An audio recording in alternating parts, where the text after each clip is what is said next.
Assalamualaikum warahmatullahi wabarakatuh. Salam sejahtera bagi kita semua.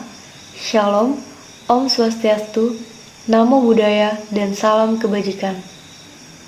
Saya Nelly Magdalena Sarumaha, mahasiswi semester 1, Fakultas Hukum Universitas Trunojoyo Madura.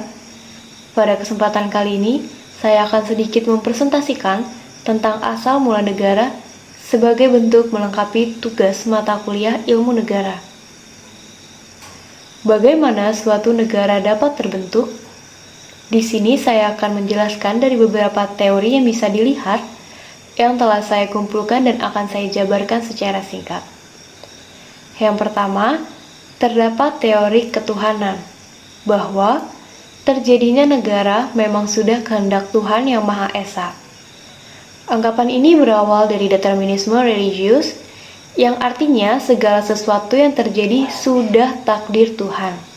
Seperti yang tertuang dalam kalimat pada pembukaan Undang-Undang Dasar 1945 yang berbunyi, atas berkat rahmat Allah yang Maha Kuasa, dan seterusnya. Lalu yang kedua ada teori kenyataan yang menganggap bahwa negara itu timbul karena kenyataan. Di sini maksudnya adalah berdasarkan syarat-syarat tertentu yang sudah dipenuhi. Misalnya, ada pemerintahan, wilayah, penduduk, dan pengakuan dari dalam maupun dari luar. Yang ketiga, terdapat teori perjanjian atau kontrak sosial. Teori ini menganggap bahwa negara itu terbentuk berdasarkan perjanjian bersama. Perjanjian di sini dapat berupa perjanjian individu yang bersepakat mendirikan sebuah negara maupun perjanjian antar individu yang menjajah dan yang dijajah.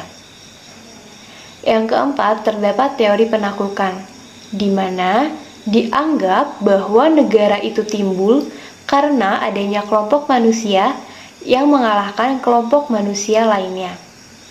Yang dengan demikian artinya pembentukan negara dapat terjadi karena proklamasi, peleburan, dan penguasaan atau pemberontakan.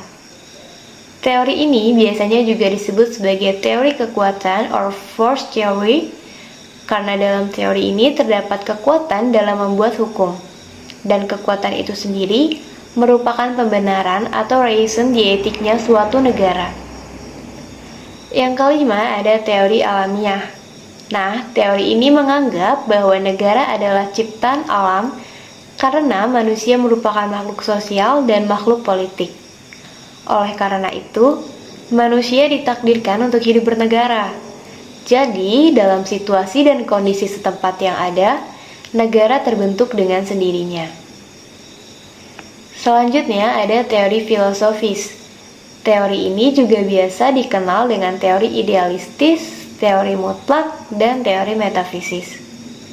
Teori ini bersifat filosofis karena merupakan renungan-renungan tentang negara dan bagaimana negara seharusnya itu ada. Sedangkan bersifat metafisis karena adanya negara terlepas dari individu yang menjadi bagian dari bangsa, yang artinya negara mempunyai atau memiliki kemauan sendiri, kepentingan sendiri, dan nilai moral sendiri. Nah, ada juga teori historis yang menganggap bahwa lembaga-lembaga sosial tidak dapat dibuat, tetapi timbul secara evolusioner sesuai kebutuhan-kebutuhan manusia. Oleh karenanya, lembaga-lembaga sosial kenegaraan itu dipengaruhi oleh situasi dan kondisi setempat, waktu dan tuntutan zaman, sehingga secara historis berkembang menjadi negara-negara seperti yang kita lihat sekarang ini. Selanjutnya terdapat teori organis yang menganggap bahwa negara sebagai manusia. Maksudnya adalah pemerintah dianggap sebagai tulang, undang-undang dianggap sebagai syaraf, kepala negara dianggap sebagai kepala, masyarakat dianggap sebagai daging. Dengan demikian artinya negara itu dapat lahir, tumbuh, dan berkembang serta mati. Setelah itu ada juga teori patrilineal dan teori matrilineal, yaitu teori yang menganggap bahwa negara itu timbul dari perkembangan kelompok keluarga yang dikuasai oleh garis keturunan ayah atau patrilineal maupun garis keturunan ibu atau matrilineal, yang artinya keluarga tersebut berkembang menurut garis keturunan yang ada dan menjadi benih-benih negara sampai bentuk pemerintahan yang terdesentralisasi.